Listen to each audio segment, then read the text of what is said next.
This episode is brought to you by the Ultimate Girls Trip. Here is our reoccurring daydream. Us at a drool-worthy pool, surrounded by our business besties. We just finished a powerful exercise on building our dream lives and executing our business goals. Join us if you are ready to be celebrated for taking up space, to feel purposeful, and to live a life of fulfillment. Go to proofitspossible.com for more info.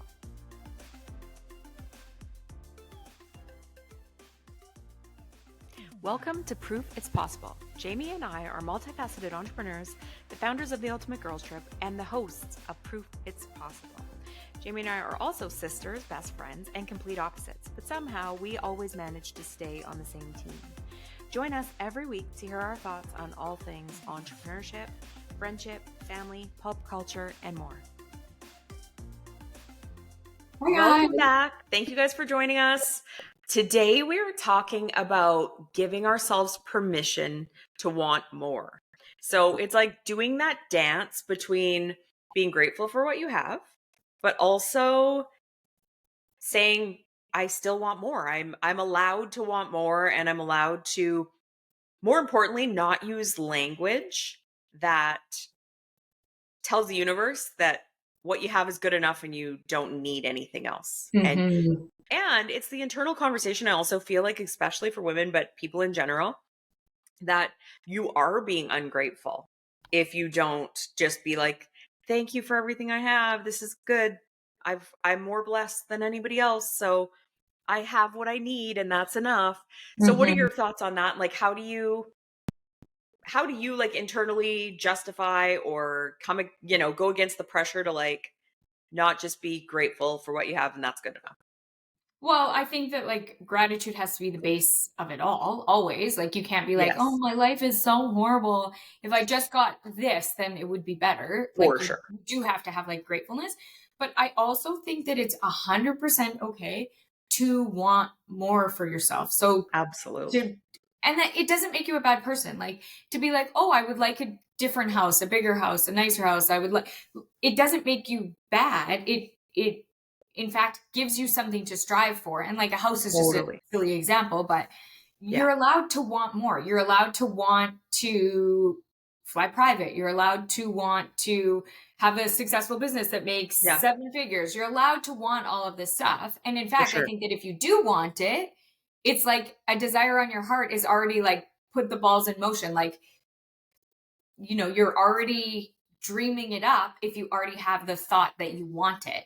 You're already like started the process of like manifesting it. But I do think that as a society, as in particular, as women, we have been like conditioned to believe that good is good enough. Like if your husband brings home an income and you got food on the table, good is good enough. And a roof over your head, good is good enough. And I think that's a very dangerous trap to fall into, because if good is always good enough, well, where do you draw the line? Like, well, where can you grow? Because you're like, well, I have enough food today, so that I'm not allowed to hope for extra food, Or well, and I also I think about it not even in like actual amounts that you have, but opportunities. Like I think about it, it's like I'm speaking on stages, let's say. And those stages are maybe more local and they're not paying a lot, or they're whatever level that you're at. And then, but you can see yourself on a huge stage, or you can see yourself writing the book or doing the big thing.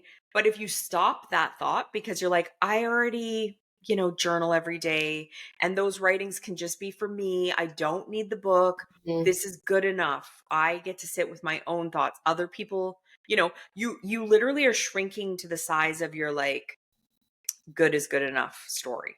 Whatever that story is for you, whatever the area. Whatever feels safe in your community. So if like your community is your family or the community in which you live or your peers or your friend group or your work coworkers. Yeah. And I also feel like good is good enough can be used to excuse or like give pardon to bad behavior as well. Like, in what way? Well, my husband is good enough because he does have a job and he provides for us. I mean, he's a total asshole and, he's a negligent parent or whatever.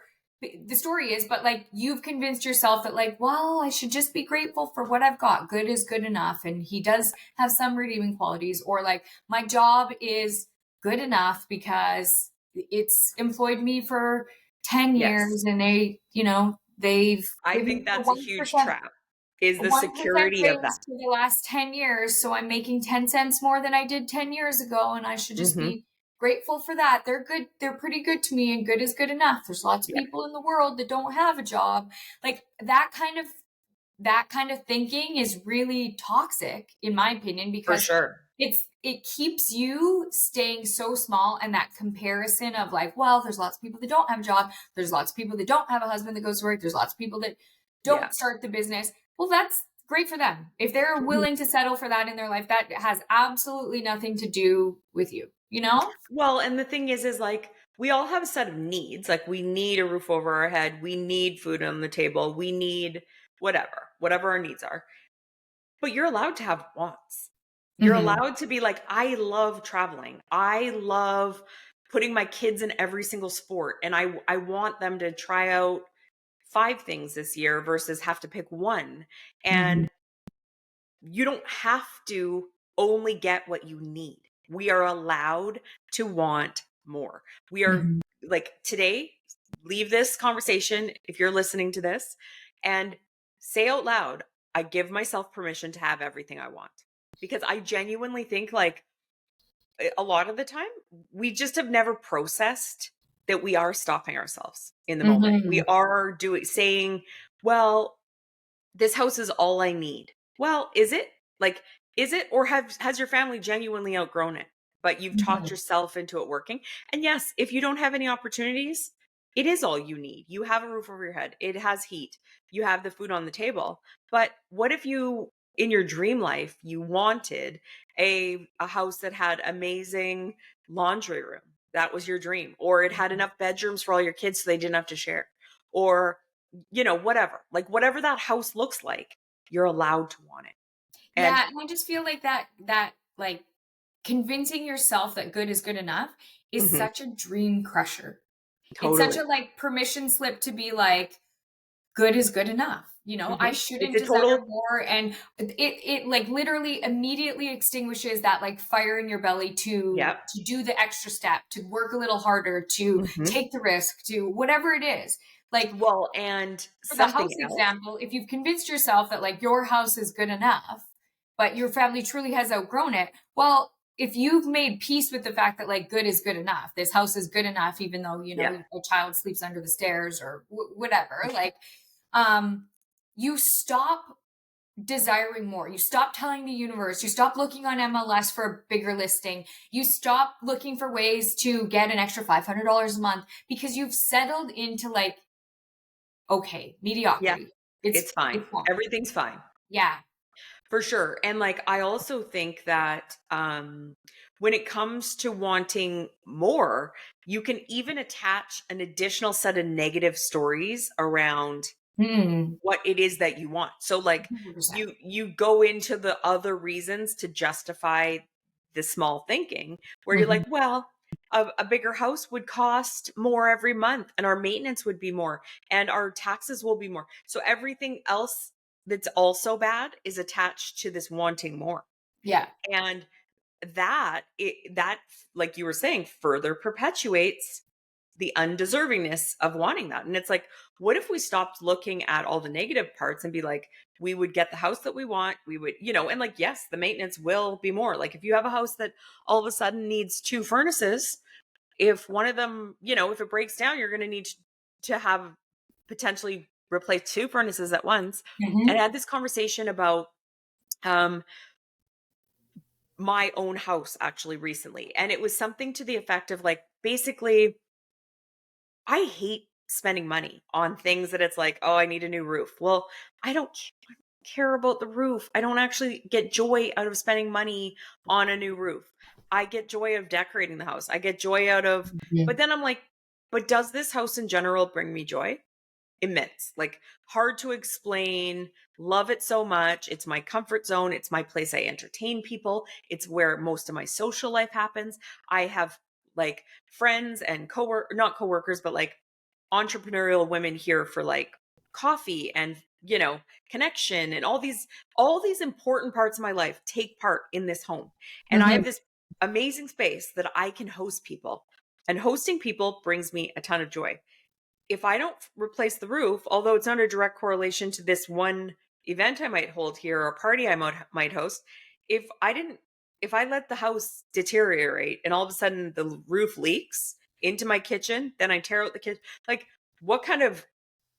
that's the actual opposite of joy, is not taking care of the thing that brings me joy, which is this house. And it's such a, like, people are like, oh, it's just a material possession, you shouldn't care about a house that much. But this house brings me A, joy, B, connection with people, C, safety, D, independence. Like, this house isn't about the house.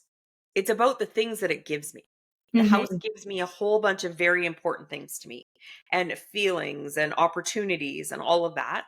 And so if I would have just said, you know what, I can just live in a little house that isn't renovated, that isn't wheelchair accessible, I wouldn't have the life I have, because I would have settled for something that I had to struggle just to live in, just to get up every day. So it's like, why are you holding yourself I back think from it's it? really important to say that, like, you don't have to struggle. Like, it's not either No, like a really desperate, dire situation or wanting more. right. It doesn't have to be that extreme. It can literally be like, you know what? I've always dreamed of having a laundry room. And my next house, I Exactly. really want a laundry room because With a folding table and yeah, hanging racks and all the cute 100%. decorations. Like, or my Yes, next house, I really want a big yard so my kids have more space to play outside.